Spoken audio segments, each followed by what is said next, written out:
Olá pessoal, vamos seguir com a nossa aula então, né? Dom Estevão aqui está fazendo uma passagem na figura de Jesus Cristo para nós, dando uma aula tão importante, né? Para a gente amar é preciso conhecer. E a gente conhecendo da forma como Dom Estevão fala, fica até simples, né? Uma coisa que um assunto que é tão complexo, né, que envolve, como nós dissemos aqui, 260 artigos, 260 parágrafos do Catecismo da Igreja Católica, é muita coisa, só falando de Cristo. Ele vai do 422 ao 682, se vocês quiserem. Aqui nós estamos com a pergunta e responderemos, número 338 de 1990, e vamos falar do equilíbrio de Cristo, do seu corpo e da questão psicológica, tá bom? Então eu estou fracionando em vídeos para que vocês peguem por temas, né? E a gente vai aprendendo aos pouquinhos a figura daquele para a qual nossas orações serão dirigidas, e é o nosso próximo tema. Depois dessa abordagem aqui, a gente vai se voltar um pouquinho para a oração e para a importância da oração na vida do cristão, por conseguinte, na vida das famílias. Então, esses vídeos são um preparo para a abordagem do tema família, que o Papa nos pede, não é, com tanta insistência, para que a gente fale sobre esse assunto, porque realmente nunca as forças do mal tiveram tão concentradas num assunto como é a família de uns tempos para cá, tá bom? Então vamos começar pedindo mais uma vez o auxílio do Espírito Santo. Em nome do Pai, do Filho e do Espírito Santo. Amém. Vinde, Espírito Santo, e enchei os corações dos vossos fiéis e acendei neles o fogo do vosso amor. Enviai, Senhor, o vosso Santo Espírito, e tudo será criado, e renovareis a face da terra. Oremos. Deus, que instruísse os corações dos vossos fiéis com a luz do Espírito Santo, fazei que apreciemos retamente todas as coisas segundo o mesmo Espírito e gozemos sempre da sua consolação. Por Cristo nosso Senhor. Amém. Ó Jesus, manso e humilde de coração, fazei nosso coração semelhante ao vosso. Eu gostaria de dizer, para quem assina o site do Padre Paulo Ricardo, eu tenho a graça de ser aluna dele, né? Não estou usando aqui nenhuma das aulas dele, mas ele tem aulas só sobre Jesus Cristo. Eu já assisti essas aulas, são muito boas, tá? Mas aqui a gente está com outro professor, né? Um excelente doutor, excelente teólogo, né? Um doutor da igreja, com certeza, Dom Estevão Bittencourt. E então vamos começar? Ele vai falar do estupendo equilíbrio. Olha como é que Dom Estevão fala, estupendo equilíbrio. O corpo sadio daquele homem era vivificado por uma alma também sadia, resultando daí uma personalidade notavelmente equilibrada. Quem examina as páginas da história verifica que quase todos os grandes homens tiveram algo de anormal, de louco, de visionário. Ora, nada disso aparece em Jesus. Vive sofrendo a constante oposição dos fariseus, mas não perde a calma interior. É membro de um povo passional, mas combina essa índole com impressionante serenidade que desconcerta seus inimigos, assim, por exemplo, quando estes o quiseram colher em armadilha. Ele faz as citações, né? Os fariseus lhe apresentaram uma mulher adúltera que eles queriam apedrejar. Depois perguntaram se é lícito pagar o tributo a César ou não. Os saduceus perguntaram de quem será a esposa no dia da ressurreição, a mulher que teve 7 maridos sucessivos na vida presente. Um legista quis embaraçar Jesus, perguntando-lhe qual seria o maior mandamento da lei de Moisés. Ou seja, eles viveram querendo armar a puca para Jesus, só que a cegueira deles não reconheceu que é um homem plenamente sábio. É a sabedoria feito homem, né? Então as respostas de Cristo não são motivadas por paixões como as nossas. As respostas de Cristo são centradas nos ensinamentos do seu Pai. Ele mesmo diz, né? E tudo ele faz para glorificar a Deus. Então, todo o ensinamento de Cristo é o ensinamento de Deus. Por quê? Porque Cristo é Deus. Então, as respostas dele, né, a esse povo passional, que Dom Estevão chama muita atenção, apesar dele pertencer ao povo, ele não tinha essa passionalidade do povo judeu, né? Então, ele era um homem extremamente centrado, extremamente equilibrado. O escritor racionalista e crítico Adolf von Harnack assim se refere à figura de Jesus Cristo. Aspas. A nota dominante da vida de Jesus é a de um recolhimento silencioso, sempre igual a si mesmo, sempre tendendo ao mesmo objetivo, incumbido da mais elevada missão.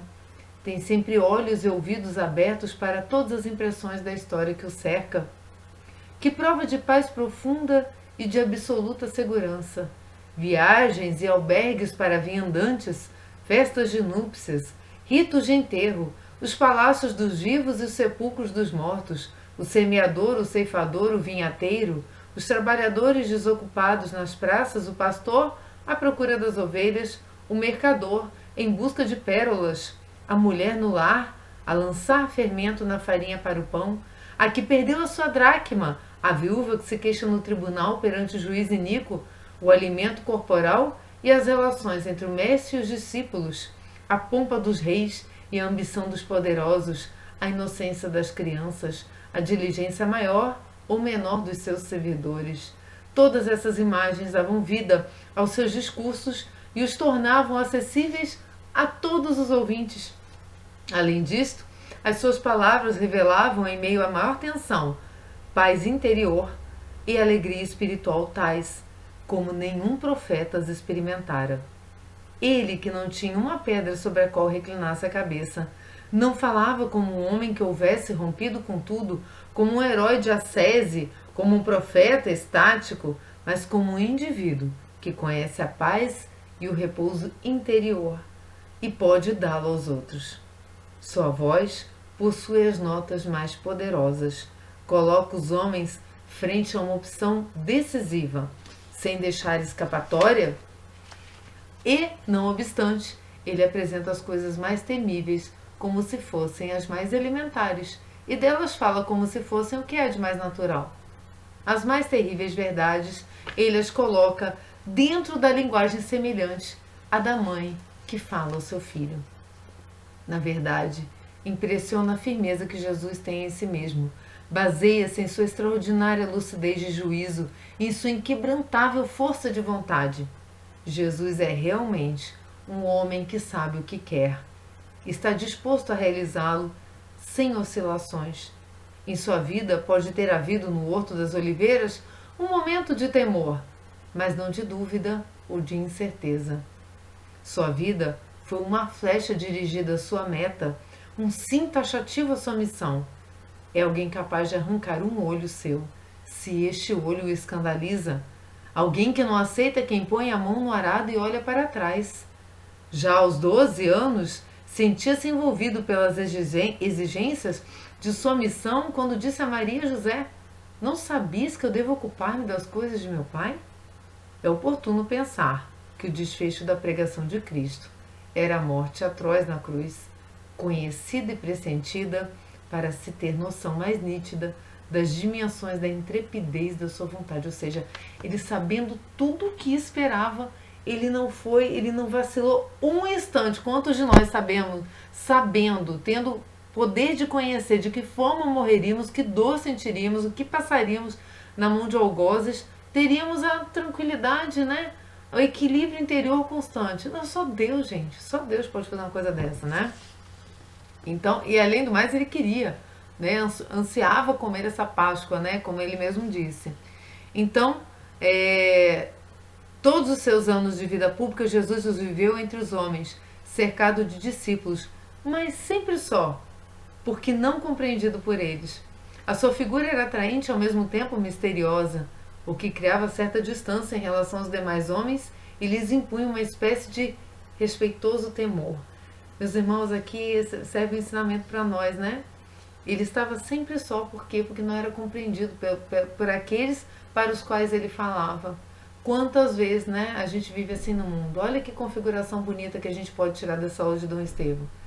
Né? Quem examina em profundidade a pessoa de Jesus, verifica que em seu coração tudo tinha seu tempo, sua oportunidade e sua medida. Era violento quando necessário e suave.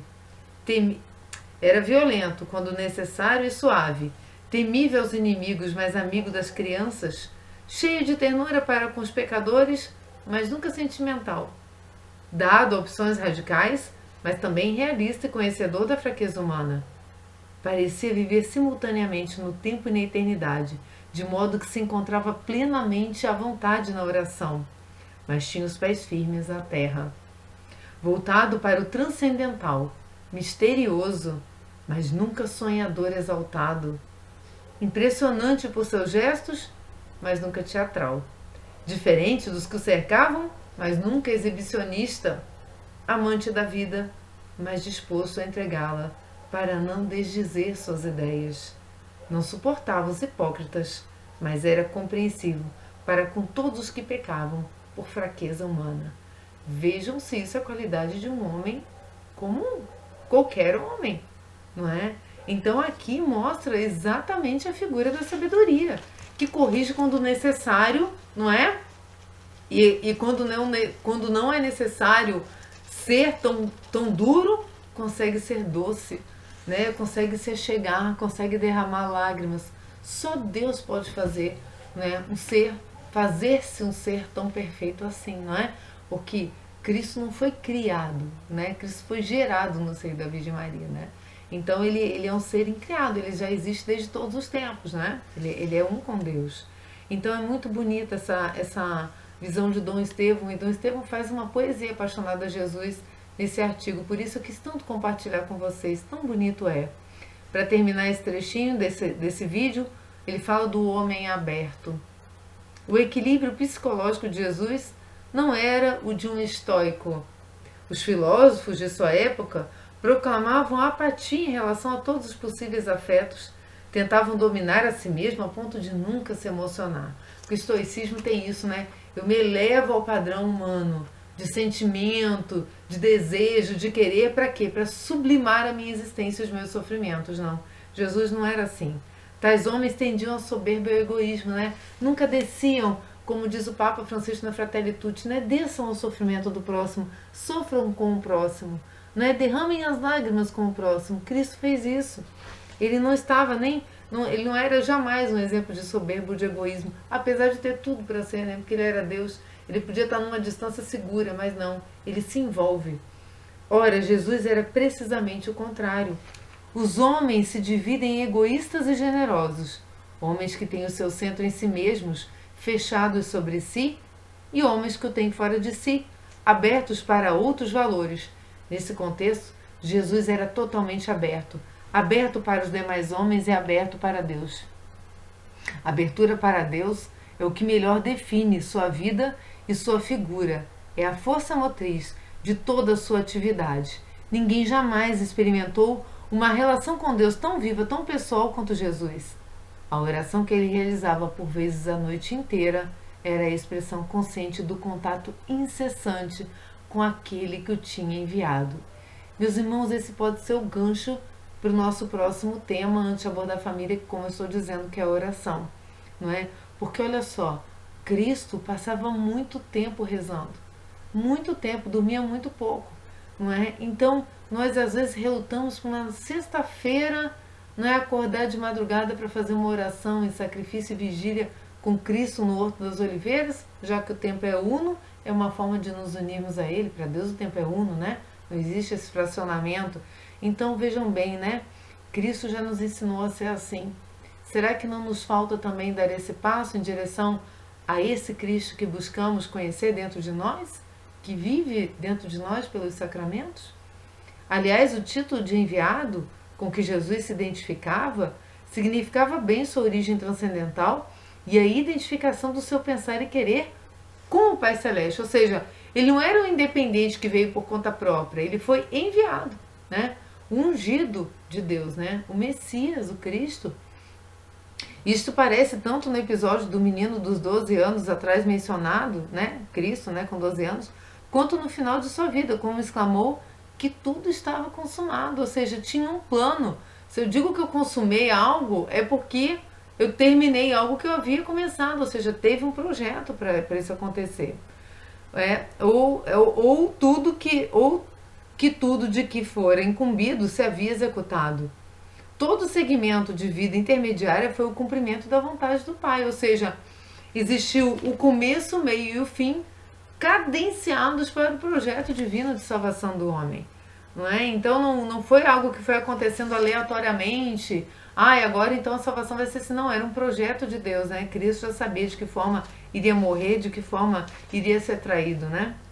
Perante esta, desapareciam os demais imperativos ou atrativos, as cadeias do dinheiro, as honras da sociedade, os aplausos dos homens, a fama dos milagres. O Pai lhe havia assinalado a sua hora, e Jesus ia ao encontro desta como uma flecha direta dirigida ao seu alvo. Meus irmãos, aqui também existe um outro ensinamento muito importante. Nós vivemos na terra, temos que fazer as obras da nossa salvação, não é? Como diz lá no juízo final, lá em Mateus, eu esqueci agora, acho que é 25:31, julgamento final, né? Vinde benditos meu Pai, estava nu, me vestiste. São as obras, né, que Deus nos pede, mas elas têm que apontar direto para o céu. Não podemos nos perder nas questões do mundo como se elas fossem a essência da nossa salvação. Não, a essência da nossa salvação é encontrar o significado de tudo que fazemos em Cristo. Atendemos o outro por amor a Cristo, né? Amarmos a nossa família como Cristo as ama. Então isso é a perfeição, isso é a santidade. Amar como Cristo amou, né? Vai dizer depois ali adiante, né? Ter as mesmas feições de Cristo, como São Paulo fala aos Filipenses, salvo engano, 2:5 seguinte. Então, meus irmãos, a gente tem que ter esse fino trato com as coisas de Cristo, sabe? Não ficar apegado nessas manifestações, porque Cristo dizia assim, para que saiba que eu tenho o poder de curar, de perdoar os pecados, eu te digo, levanta-te e anda, né? Foi para o coxo, não foi? Que ele mandou levantar e andar, que ele curou o paralítico. Então preste atenção, Cristo fazia tudo na dimensão transcendente. Ele queria, na verdade, revelar que ele veio nos resgatar para o alto. Ele não veio aqui ficar brigando aqui na terra com as coisas do mundo. Não é? Então é muito importante essa dimensão, porque ele era uma flecha dirigida ao seu alvo. O seu alvo era o quê? Quando ele morreu, ressuscitou, e o que aconteceu com ele? Acendeu. Quando ele ascendeu ao céu, ele abriu a porta do céu para todos nós. Ele abriu a porta do céu. Na verdade, na cruz, quando jorrou sangue e água, já fundou a igreja, já fundou o reino aqui na terra, que é a igreja, a santa igreja com sua presença. Então, a gente não pode viver apegado ao só Jesus. É muito importante termos Jesus como o exemplo da dignidade do homem. Se eu quero ser um homem digno, eu tenho que ser como Cristo, não é?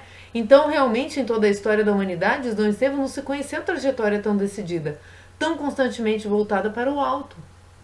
Né? Então, o que Dom Estevão está querendo nos dizer é o seguinte: todas as coisas em Cristo têm um profundo significado na vida que há de vir. Dom Estevão, nesse Não Temas, nessa abertura dessa revista aqui, que eu quero ler para vocês, também posso fazer ela no final, ele diz que nós estamos aqui em vias de nascer. Não é? Que isso tudo tem um profundo sentido. A gente não pode se perder no meio do caminho. A gente não pode se distrair com as paisagens da estrada e ficar no meio do caminho olhando essa paisagem. Porque senão realmente já não vamos ser mais donos da nossa vontade, não apagar das luzes desse mundo. Então a referência de Cristo é o quê? É a vida eterna. Sempre vida eterna. Sempre fazer, mas com vistas à vida eterna. Um Jeremias, um Paulo, um Agostinho, um Buda, um Maomé apresentaram desníveis, né? Sacudidelas violentas, mudanças e derrotas interiores. Somente a vida de Jesus se desenvolveu sem um deslize psicológico e sem um desvio moral. Tanto na sua infância, quanto na sua vida pública e na morte, brilhou incontestado no horizonte a luz da vontade de Deus. Sejamos nós assim como Cristo. Mas ainda estamos descrevendo o homem. Agora estávamos descrevendo as questões do equilíbrio fora, né? Fora de uma realidade humana, meramente humana, porque Cristo une divindade e homem para poder unir o quê? O homem e a divindade. Vamos ao próximo vídeo, tá bom? Salve Maria Santíssima.